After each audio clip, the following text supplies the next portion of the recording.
Prove that you love me." She said it like a dare, like something she'd been holding in her mouth for months and finally let go of. Not softly, not carefully, but the way you drop something when your arms are too tired to keep holding it. "Prove it." I looked at her. The lamp in the corner of her living room was the only light on. It was past midnight. There was half a cup of chamomile tea going cold on the coffee table between us, and the kind of silence that only happens when two people have said almost everything, and both know there's one thing left. "You're serious." "I'm always serious when I say things like that." "You've never said anything like that." "No." A pause. "I haven't." I don't know how long we stayed like that. Her eyes didn't move from mine. And I felt something I'm going to spend the next 20 minutes trying to describe. This strange combination of terror and clarity that only comes when the thing you've been running from finally stops, turns around, and looks you directly in the face. What came out of my mouth next was not planned. It was not rehearsed. It was not even fully formed before it arrived.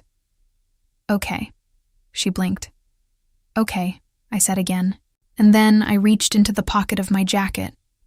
The one I'd been wearing all evening, the one I'd thrown on because it was October, and the walk from my car had been cold, and I pulled out the small velvet box I'd been carrying for 3 weeks. 3 weeks. I'd been carrying it for 3 weeks, and I hadn't done a single thing with it except turn it over in my hands every night before I went to sleep, telling myself I was waiting for the right moment. Knowing the right moment was just another way of saying I was afraid. I put it on the coffee table between us. She stared at it. Then she looked at me. "Nana, you asked me to prove it." "I didn't mean—" "I know what you meant." I exhaled slowly. "But here's the thing, Luna. I think I did." This is the story of how I got there, and it starts much earlier. It starts on a Tuesday morning in September 2 years ago, when she walked into our department meeting 15 minutes late with a cardboard tray of coffees for everyone, including me, and she'd never met me before in her life. And I thought, without thinking, who is this woman? If you want to hear uncensored, too hot for YouTube stories, check out my Patreon in the description. I should tell you up front. I was not someone who believed in slow things. I had a rhythm to my life. A pace. I woke up at 6:15 every morning, ran 3 miles regardless of weather, made the same breakfast, drove the same route, arrived at the same desk in the same corner of the same open plan office at 8:45. I had a system for my inbox, and a system for my weekends, and a system for the kind of friendships I allowed myself to have. Warm, but not complicated. Close, but not too close.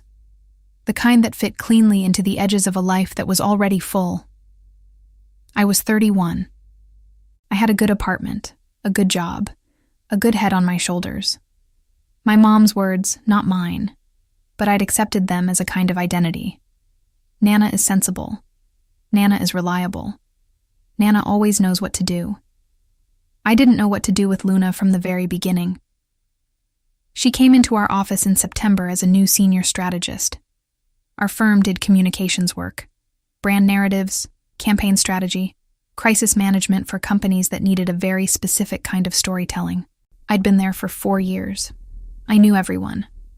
The office had a certain energy that I understood instinctively, a rhythm I'd helped establish, and new people either found their way into it or they didn't. Luna found her way in before she even sat down. She walked into the Tuesday stand-up, our 9 a.m. team check-in, which had a very specific rule about starting on time, at 8:47, which is to say, she was late. Which is to say, in a team of 12 people who were already mid-conversation, she pushed open the glass door to the conference room with her elbow because her hands were full of a cardboard coffee tray, and she said brightly and without a single note of apology, "Sorry, I wanted everyone to have coffee. I didn't know orders, so I got an assortment. Take what you want." There was a beat of silence. And then Priya, who sat next to me, and who had the most finely tuned sense of people of anyone I'd ever known, leaned over and whispered in my ear, I like her. I didn't say anything. I was watching Luna work her way around the conference table, setting a cup in front of each person with a small, easy smile, not performing confidence exactly. More like someone who simply hadn't occurred to herself to be nervous. She had dark hair pulled back in a way that wasn't quite a bun and wasn't quite anything else. And she was wearing a blazer over a faded band t-shirt. And something about the combination annoyed me slightly in a way I couldn't explain. She got to me last. "I didn't know if you were a latte person or an Americano person," she said. "So I got you both." She put 2 cups in front of me and moved on to find her seat. I stared at the 2 cups. Priya made a small noise beside me that I chose to ignore. The thing is, I was an Americano person. Always. Without question. I drank the Americano. I put the latte to the side and didn't touch it. And when the meeting ended and everyone filed out, and Luna was the last one to leave because she'd stopped to pick up the empty cups, because apparently she'd also brought a trash bag for cleanup, I walked past her and said something completely ordinary, like "welcome to the team." And she said, "Thank you, Nana." And I registered, in some distant part of my brain that I wasn't paying attention to, that she already knew my name. I'd never introduced myself. I told myself she'd done her research. New employee thing. Normal. I didn't think about it again. Or I told myself I didn't. The first month, we were in the same orbit without really being in the same orbit. We worked on different account teams. Our paths crossed in the kitchen, in hallways, in the occasional all-hands meeting. Luna was visibly good at her job, the kind of good that you can tell from across a room, from the way people lean toward her during conversations, from the way she asks a question, and the person she asked it of looks suddenly more awake. I noticed this the way I noticed a lot of things in the office, cataloged and filed. Priya noticed that I noticed. "You keep watching her," she said one afternoon, when we were heating up lunch in the break room and Luna was across the open floor having a conversation with our creative director, gesturing at something on her laptop screen. "I'm not watching her. I'm in the general vicinity of looking." "You've been in the general vicinity of looking at her for 4 weeks. She's new. We're all keeping an eye on how new people integrate." Priya looked at me. She had this particular expression, one eyebrow slightly raised, the other entirely still, that she deployed only when she thought I was being deliberately obtuse.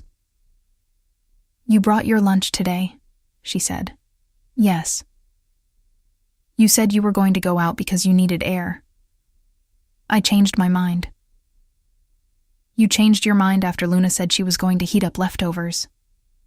That's... I paused. "That's coincidental." Priya picked up her container of soup and said with complete serenity, "Sure, Nana." I ate my lunch at my desk. Luna, across the floor, laughed at something our creative director said. This particular laugh, open and unguarded, the kind of laugh that has no performance in it at all. I could hear it from where I was sitting. I looked down at my computer screen. Filed. The thing that changed, the thing that moved us from parallel orbit to actual collision, was a project that landed in early October. One of our biggest clients was going through a brand repositioning. The account was mine. But the scope had grown beyond what my team could handle alone, and our director decided to pull Luna in as additional strategic support. She sent us both an email on a Thursday afternoon. "Nana and Luna, you'll be co-leading the Reyes account strategy starting Monday. Nana, please loop Luna in on existing context. Luna, please bring your framework from the Harlow project. I think there's something there. I read this email. I reread it. I was good at working with people. I was known for being good at working with people. I had no reason to feel whatever I felt when I read that email, which was not a feeling I was prepared to name. I forwarded it to Luna with a note. Let me know when you have 30 minutes, and I'll walk you through the background. She replied in 4 minutes. I have 30 minutes right now if you do. I did not have 30 minutes right now. I have 30 minutes right now, I typed. She appeared at my desk 3 minutes later. She pulled up a chair, Not the chair that people usually pulled up, which was to my left, but the one to my right, which put her closer to my screen and also, incidentally, closer to me. She had a yellow legal pad and a pen, and she was already writing something before I'd even opened the first file. "What's the client's core anxiety?" she asked. I looked up. "What?" "Every repositioning has a core anxiety underneath it, the thing they're officially not saying in the brief." "What's theirs?" I had worked on this account for 14 months. I had read every document, sat in every meeting, built every strategy deck. No one had ever asked me that question. I answered it. She wrote. She asked 3 more questions.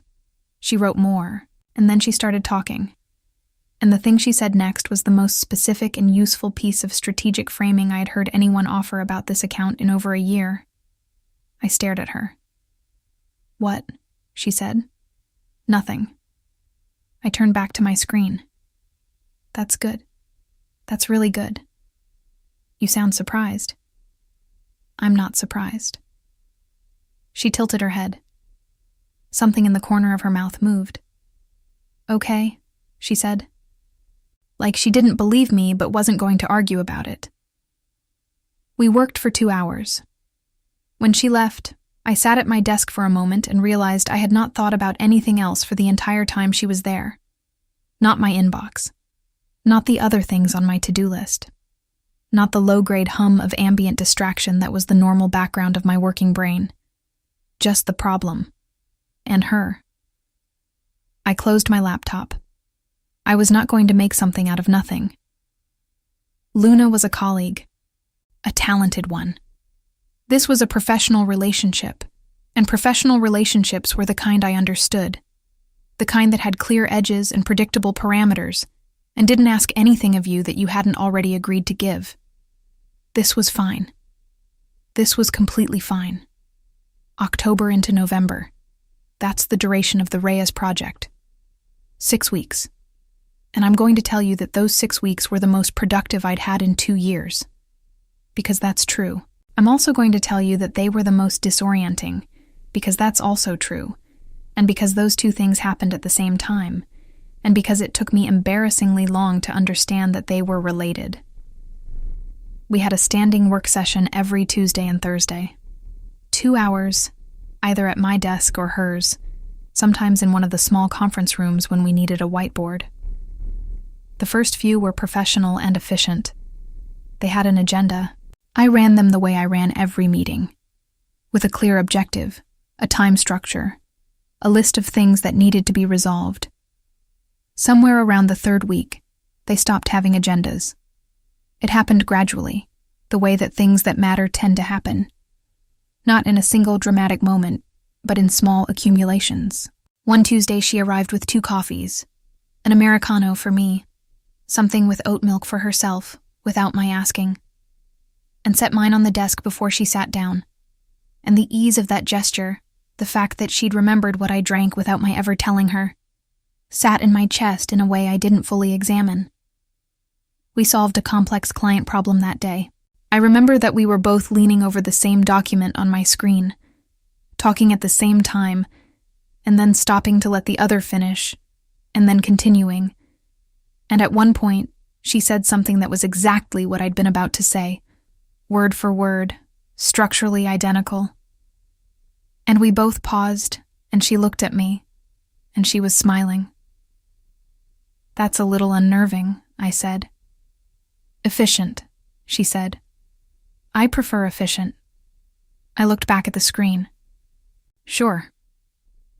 And I heard it, the slight warmth in my own voice, the thing in my tone that hadn't been there in week 1. I cleared my throat and moved on. The shift in texture happened over small things, the way she always knocked twice on the conference room door, even when it was open. The way she held her pen, loosely like it might fall at any moment, and it sometimes did, and she'd pick it up without breaking mid-sentence. The way she said my name when she was about to disagree with something. A slight pause before it. "Nana." Just that. And then the other thing. And I'd learned to listen for the pause, to feel it arrive. Because the thing that came after it was always worth hearing. She disagreed with me often, productively, clearly, without hedging. She didn't apologize for having a different view, and somehow that, of all things, was the thing I found most difficult to stop thinking about. I was used to people who managed me, who softened their real opinions with enough packaging that by the time I received them, they'd lost their shape. Luna had no packaging. She just said the thing. "I think the entire first section of this deck is wrong," she told me one Thursday afternoon. "Not badly executed, structurally wrong. We're answering the question they asked and missing the question they actually have." I looked at the deck. 14 slides, 3 weeks of work. "Walk me through it," I said. She did. She was right. I didn't thank her for it until the next meeting, because I needed the night to get over the thing in my chest that wasn't quite pride and wasn't quite embarrassment, but was some third feeling I didn't have a word for. "The deck is better," I told her when we sat down. "It's a good deck," she said. "You were right to push back." She looked at me. Something passed across her face, brief, unnameable. "You didn't have to say that." "I know. Most people don't." "I know." A pause. Then, "Okay." And she smiled, and it was different from her other smiles. Not the easy, practiced one she used with clients. Not the wry one she used when she thought something was absurd. This one was smaller, more personal. I looked at my notes. I told myself, she's a colleague, a good one. This is what professional respect feels like. This is just what it feels like to work well with someone. The lie was getting thinner. The project wrapped in mid-November. The client was thrilled. Our director sent a note to the whole team calling out our work specifically. We got a small celebratory lunch in the conference room, sandwiches, which felt appropriately anticlimactic, and everyone said nice things, and Luna across the table caught my eye at one point and gave me the small private smile, and I looked down at my sandwich. And then the project was over, and there was no standing Tuesday and Thursday, no agenda, no coffees. And I realized, sitting at my desk on the following Monday morning, inbox open, the day arranged the way it had always been arranged, that my day had a shape in it now where she used to be. That's how I discovered it. Not in a flash, not in a grand emotional revelation. In a Monday morning when everything was back to normal, and normal felt inexplicably hollow. I called Priya that night. "Can I ask you something? You can ask me anything, you know that? If you spend time working with someone, and they're good at what they do, and the work goes well, is it normal to just kind of miss the collaboration when it's over?" A long pause. "Nana, I'm asking in general." "You're not asking in general. I might be asking in general. When was the last time you called me after 10 p.m. to ask about professional collaboration?" I was quiet. "Okay," Priya said gently. "What does missing the collaboration feel like?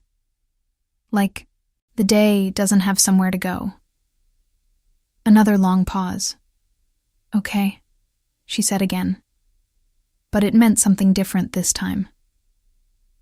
I started noticing things I'd been noticing for weeks, but had been carefully not examining. The fact that when I walked into the kitchen and Luna was there, the kitchen felt different. Fuller. The fact that I knew the sound of her typing from across an open-plan floor. The rhythm of it, slightly faster than average, with occasional long pauses when she was thinking. The fact that she had started saying hello to me every morning in a way that was functionally identical to how she said hello to everyone else, and was somehow in practice not identical at all. I started finding reasons to walk past her desk. Not overtly, not in a way that was documentable. I had legitimate reasons, getting water, going to the printer, checking on a colleague nearby. But I was aware, with a specificity that alarmed me slightly, that I was calibrating my orbit to include her more often than it needed to. I told myself, I was being friendly. We'd worked closely together. It was natural to maintain a collegial warmth. The fact that I was having this conversation with myself, the fact that I needed to convince myself that this was normal, was information I was choosing not to process. Priya saw through it immediately, because Priya always did. "You two should get lunch," she said one afternoon, nodding in the general direction of Luna's desk. "We get lunch all the time." This was not true.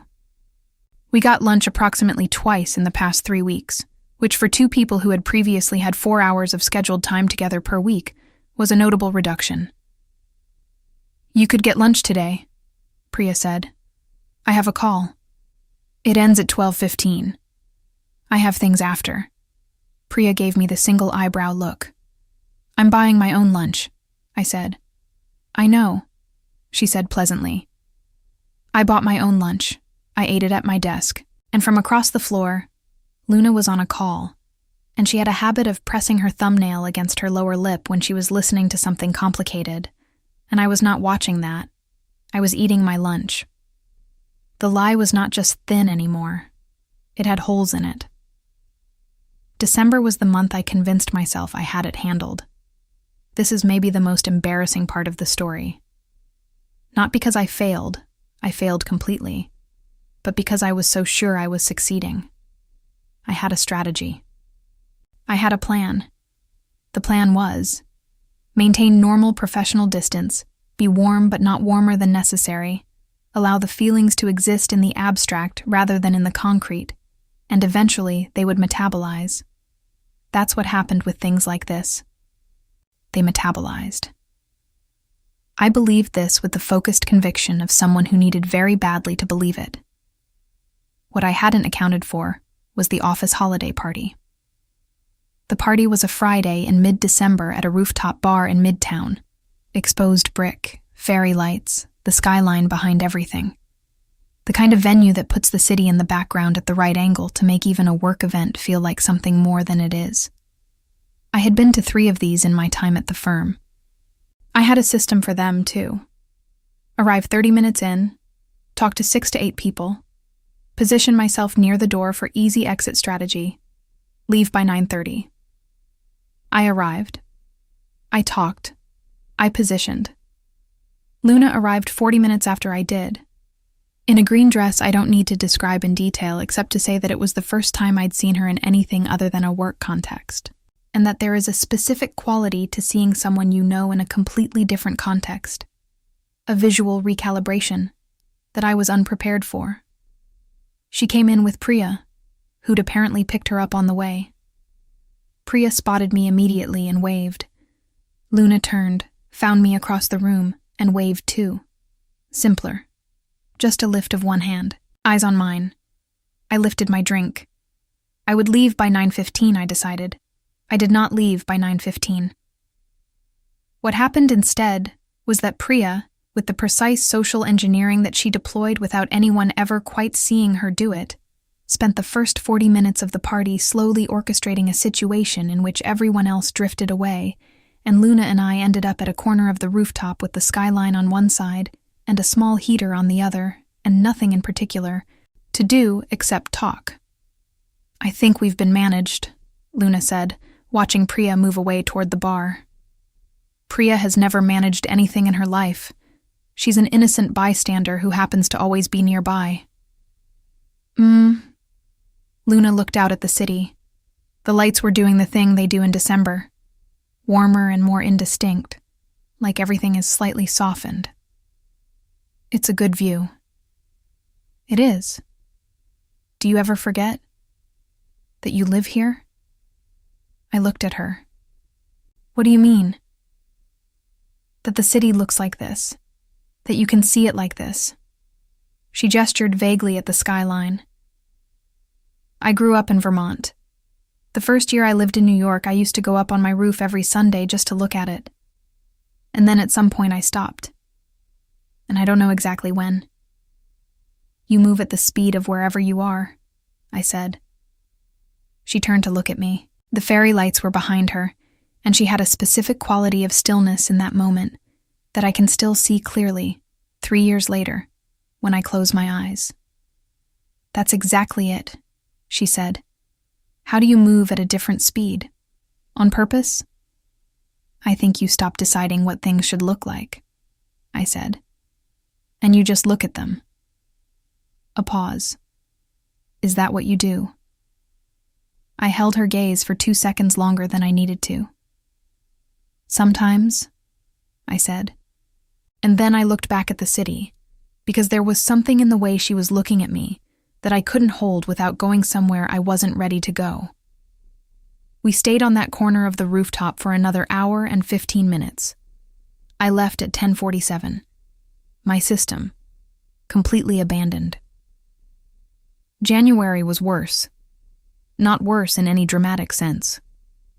Worse in the way that January is worse after a December that held something unnamed and unresolved that you carry into the new year like a coat you forgot to check at the door. We were back to being simply colleagues. The Reyes project was done. Our orbits were adjacent. And the thing between us, whatever it was, however I was refusing to name it, lived in the adjacency. In the 5-minute conversations in the kitchen. In the occasional email that was slightly more personal than it needed to be. In the fact that she always seemed to know when I was having a hard day before I'd said anything, and would send a message that was just a link to something stupid and funny, no context, and I would laugh and feel for a moment lighter. I told myself we were friends. I told myself this was a friendship. I had friends. I knew what friendship felt like. This was friendship that made my chest do something it didn't normally do. This was friendship that made me replay conversations the way you replay a song on a day when you need it to keep going. This was friendship where I noticed the exact way she put on her coat. Right arm first, always. Then left. Because I had apparently been watching her put on her coat. I knew what this was. I wasn't ready to know it. The thing that broke my carefully maintained equilibrium was an afternoon in February. We had ended up in a coffee shop near the office. Not the usual one, a different one. Because the usual one had a line, and we'd both been trying to run an errand on our lunch break, and somehow ended up walking the same direction, and then standing in the same line, and then sitting at the same small table in the back of a place we'd never been to together. Accidental, except that at this point, I was keeping careful track of how many things between us could technically be called accidental. She was talking about something her family had said over the holidays. Something about expectations, about the version of her life that people who loved her had constructed in their heads without her input. She was not talking about this with visible distress. She was talking about it the way she talked about everything complicated, calmly, precisely, with occasional pauses where she seemed to be checking the accuracy of what she was saying. "Do you ever feel like that?" she asked. Like the life that other people are expecting you to live is just slightly off from the one you actually want. I had a coffee cup in my hands. The heat of it was coming through the ceramic. "Yes," I said. "All the time." She looked at me. "What would yours look like? The actual one?" I set the cup down. "I'm still working that out." "What's the part you know?" I met her eyes. And in the space of a breath I thought, with a clarity that was almost violent, this. The part I know is this. It's sitting here. It's the coffee you remember without being told. It's the way you say my name before you're about to challenge me. It's the fact that every time I think I have a handle on what I feel, you look at me and I'm back to the beginning. I said, "I know I want work that matters, and people around me who are honest." It wasn't a lie. It just wasn't the whole truth. She nodded. She looked at the table for a moment. Then, "I think that's a good start." We finished our coffees and walked back to the office together. She said something about a project. I said something back.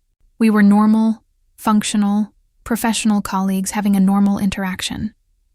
Except that my hands were slightly unsteady the whole way back. And I knew finally, with no more room for negotiation, that whatever I had been calling nothing was not nothing. It was something. It had been something for months. And the person sitting across from me at that small table in a coffee shop we'd never been to before knew more about the shape of my interior life than almost anyone I had let in years. I was in love with my colleague. I didn't know what to do with that. I pulled back. This is the part I'm least proud of, and the part that was most inevitable. I pulled back the way I pulled back from anything that frightened me. Not dramatically, not all at once, but in the small, calibrated way that's harder to name and harder to call out. Fewer moments in the kitchen. Replies that were warm but shorter. The Tuesday I could have suggested lunch and said I had a call instead. Luna noticed. I knew she noticed because she was the kind of person who noticed. And because the 3 times over the following 2 weeks that I'd seen her in the hallway, she'd looked at me with that stillness she had.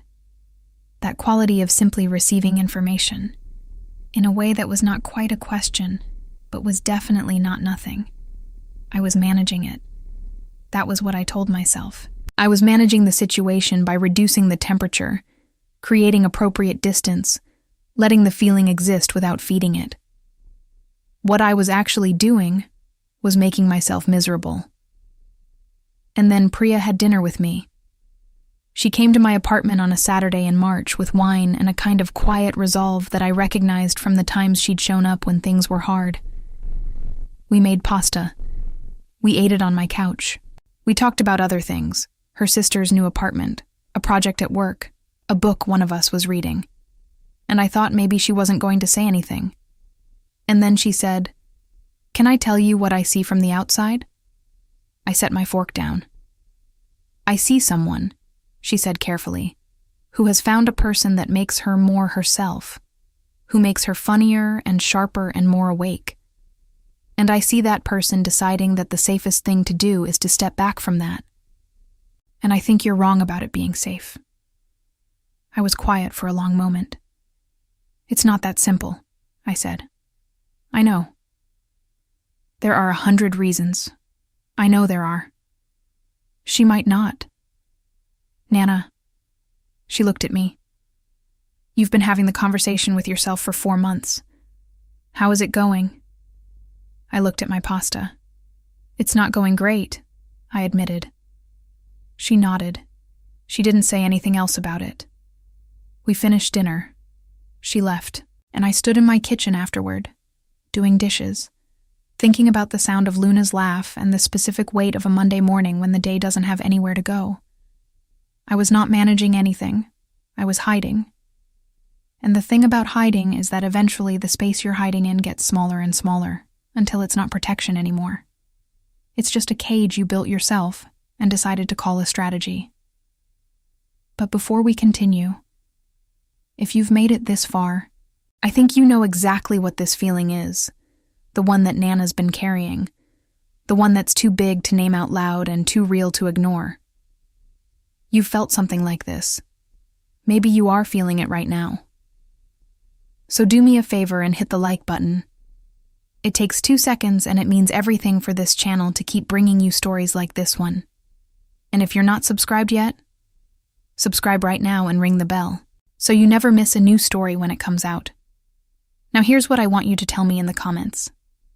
Have you ever pulled back from someone because getting close felt like too much? Did you regret it? Or was the distance exactly what you needed? Write it below. I read every single one. And tell me what city you're watching from. I'll leave a heart on every response. Now, let's go back to Nana's story, because things are about to shift. The email arrived on a Tuesday morning in late March. It was from our director, a new project, the largest account the firm had worked on in 2 years, a national brand repositioning with a 6-month timeline. She was restructuring 2 teams into 1 dedicated unit. She needed a co-lead structure. The email listed who would be on the team. My name was first. Luna's name was second. I read it. I read it again. And I felt something I had no clean category for. A mix of dread and something I couldn't call anything other than relief, which didn't make sense, and which I was going to spend the next 3 days trying to rationalize.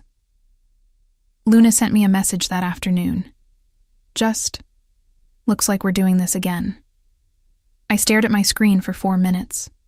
I typed, looks like. Then I deleted it and typed, looking forward to working with you. Professional. Clear. Appropriate. I sent it. She replied with a single period. I did not know what that meant. I spent longer than I should have thinking about what it meant. We had a kickoff call the following Monday. The full team, 8 people, a 2-hour alignment session. Luna ran the first half. She'd built an entire preliminary framework that was, without question, the smartest piece of strategic work I'd seen anyone produce in a week's time. And she presented it without fanfare, without performance, just, here is the problem. Here is how I'm thinking about it. Here are the questions we haven't answered yet. I watched her from across the table. I had been holding her at a distance for weeks. I'd gotten good at it. I had a version of herself I'd allowed myself to see. Competent, warm, peripheral. And I'd been careful to keep her in that frame, at that distance, manageable. And in the first 40 minutes of that meeting, she dismantled all of it, just by being exactly who she was. After the call, everyone else left the conference room. Luna and I were the last 2, gathering our things. And there was a moment, brief, ordinary, the kind that only matters in retrospect, where we were both reaching for the same conference room marker on the whiteboard ledge, and our hands nearly touched, and I pulled mine back, and she looked at me. The stillness. Nana, she said, I'm fine. I didn't ask. I met her eyes. There was nothing accusatory in them. No sharpness, just that quality of receiving, of seeing something clearly and choosing to wait. I know, I said. I picked up my notebook. Good work on the framework. It's excellent. I left. In the hallway, I pressed my back against the wall for exactly 4 seconds and made myself breathe. The project brought us back into close proximity, and close proximity was the end of the last few threads of distance I'd constructed. Not all at once, in pieces. The Tuesday when she showed up to our work session with a container of the Lebanese food from the place 2 blocks over that I'd mentioned offhandedly 6 weeks ago, and completely forgotten I'd mentioned, and she set it on the desk and said, I figured you probably hadn't eaten, and turned back to her notes without waiting for a response. The afternoon when I was stuck on a client problem that I'd been circling for 2 days, and she sat down next to me and said, talk me through it from the beginning, and didn't offer any solutions for 15 minutes. Just listened, asked 2 clarifying questions, and then waited. And in the waiting, I found the answer. Like she'd known I would, if someone just gave me the space to hear myself. The evening we worked late because the client had moved a deadline, and the office emptied around us. And at 9:15 we were the last 2 there. And at some point, we stopped talking about work and started talking about other things. The year she'd spent in Barcelona after college, the trip I'd taken alone to Iceland, and why it had mattered more than I'd expected.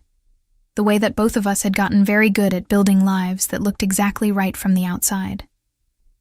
Do they feel right? She asked. We were at the table in the conference room.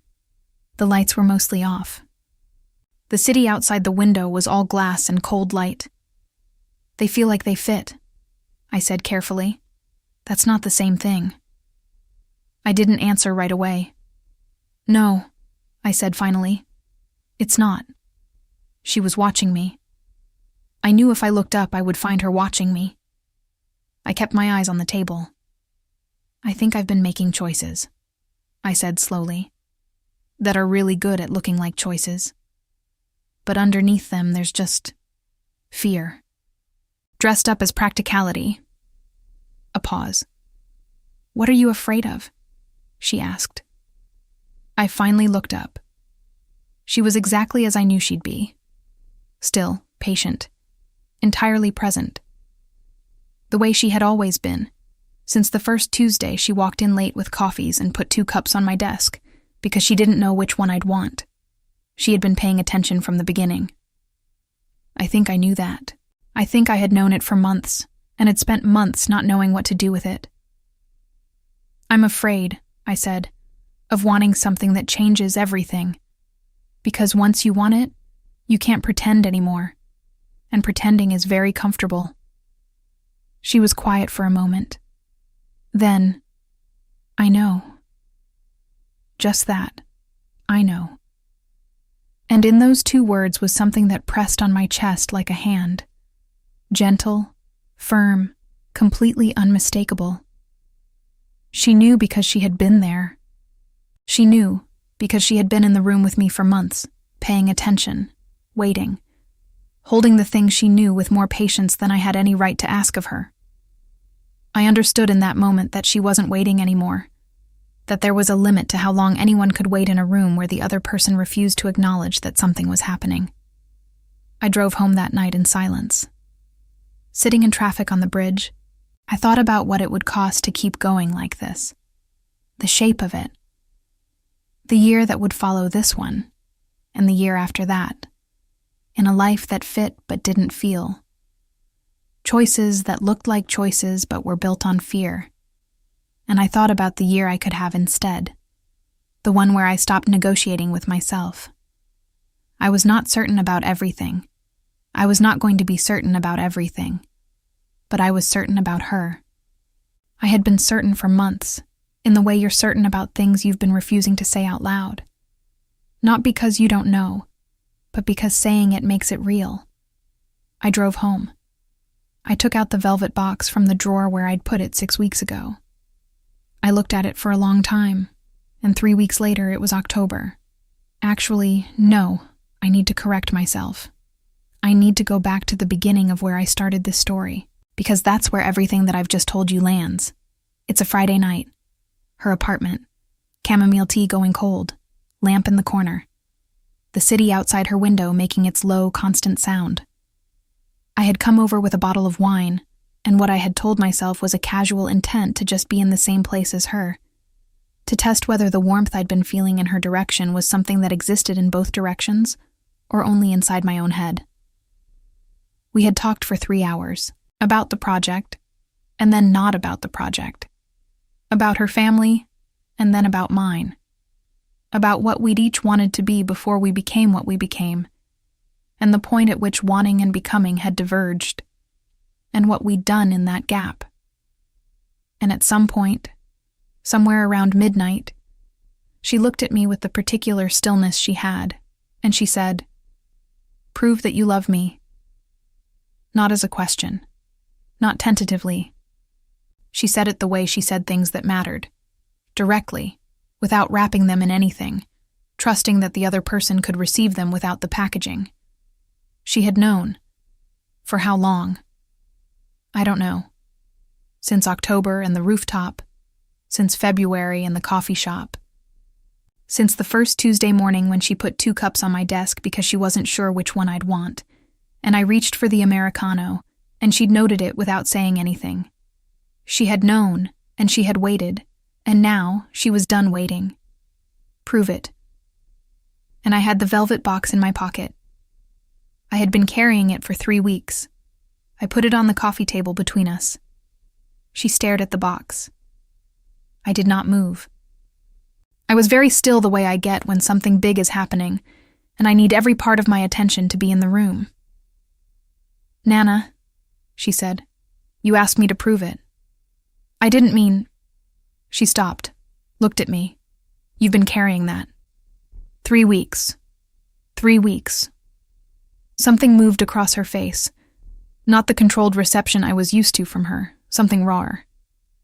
"Why didn't you—" "Because I was afraid," I said. "I've been afraid since October, since that rooftop, since February in the coffee shop when you asked me what the life I actually wanted would look like, and I didn't answer you properly." I exhaled. "I've been afraid of wanting you, Luna, because wanting you means something. It means—" I stopped. "It means what?" she said softly. I looked at her across the coffee table. Across the space between us that was 3 feet, and also approximately 6 months of my own careful distance, and every conversation I'd had with myself in the dark about things I was not ready to name. It means I have to stop performing. The version of my life that fits.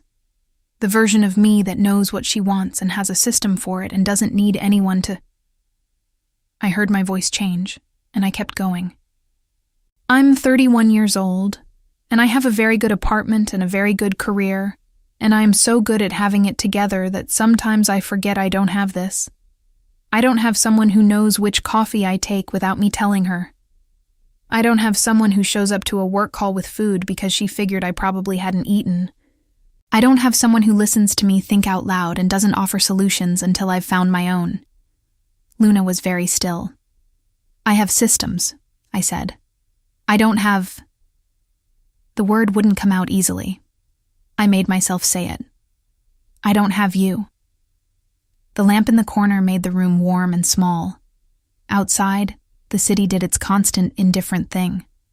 The chamomile tea was completely cold. She reached across the table. She opened the box. Inside was not an engagement ring. I need to say that clearly. It was not that kind of proposal. It was a thin gold ring with a small sapphire, the color of deep water, and I had bought it in a jewelry shop 3 weeks ago when I was walking home, and went past the window and saw it and thought without thinking Luna. And then I'd stood on the sidewalk for a full minute trying to understand why I'd just thought that, and then I'd gone inside and bought it. And then I'd spent 3 weeks turning it over in my hands every night, wondering what I was going to do about any of this. Luna looked at it. She didn't say anything for a moment. Then she looked up at me, and her eyes were doing something I hadn't seen before. Something bright and slightly undone. The composure that was always so precise in her shifted into something more open and more vulnerable. And I understood that she had been waiting for so long that arriving here felt overwhelming in a way that she hadn't fully braced for either. "This is insane," she said. "I know. We work together. I know. You bought a ring. I saw it and I thought of you. And then I couldn't put it down." I kept my voice steady. "Luna, I have thought about you every day since September. I have thought about you in the way you think about someone you've been trying not to admit matters to you. And I know that this..." I gestured at the box, at the space between us, at whatever this was. "I know this is not a small thing. I know it costs something. There are people who won't understand it. There are things that will get more complicated." She waited. "I know all of that," I said. "And I'm still here. With the ring I couldn't put down. Because you asked me to prove it. And this is the most honest thing I have." She picked up the ring. She held it in the palm of her hand for a moment. Just held it, looking at it. And then she looked at me. With that stillness, that quality of seeing clearly that I had watched from across a conference room for months, and from across the closer distances that had built themselves between us, one conversation at a time. "Nana," she said. "Yeah. I've known since October. I know. I'm sorry it took me..." "Don't apologize." Her voice was quiet, but certain. "You got here." "I did." She put the ring on her finger. "Not as a symbol of something decided. We had a great deal more conversation ahead of us. A great deal more territory to navigate with clarity and care, and none of it was going to be simple. But as a symbol of something true, of the thing that had been growing in the space between us for months.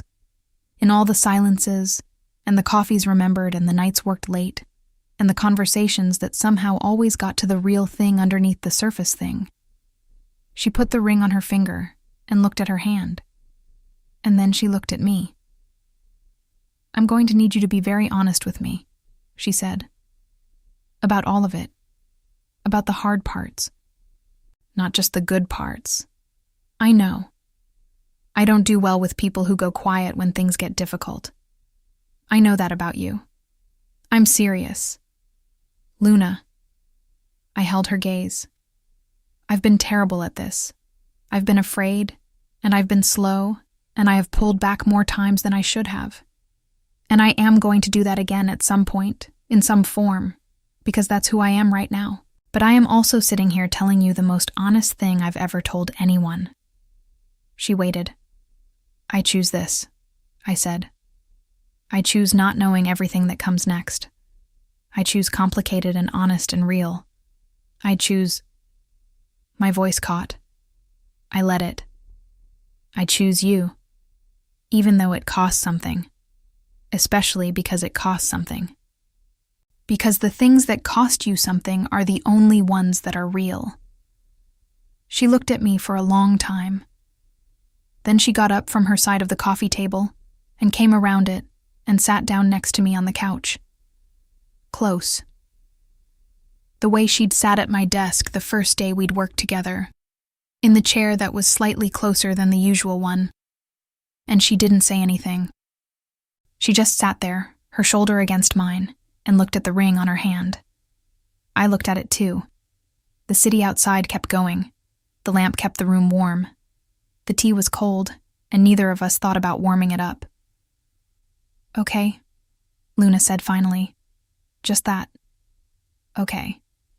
And I exhaled, fully, for what felt like the first time in 6 months, and leaned my head against her shoulder.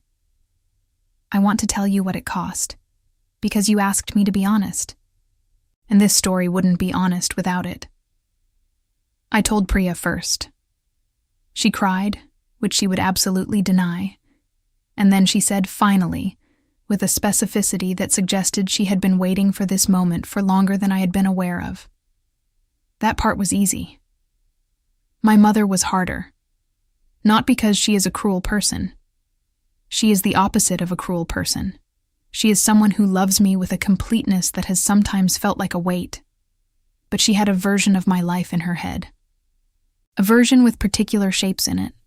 Particular expectations that she had never stated outright, because she had never needed to. Because I had always been the child who understood the expectations without being told. I told her on a Sunday in April. We were at her kitchen table. I had made it through half a cup of coffee before she stopped my carefully prepared explanation and said, "Is she good to you?" I stopped. "Is she kind?" My mother said. "Does she treat you like you matter?" I thought about 2 coffees. About food left on a desk because she'd guessed I hadn't eaten. About talk me through it from the beginning.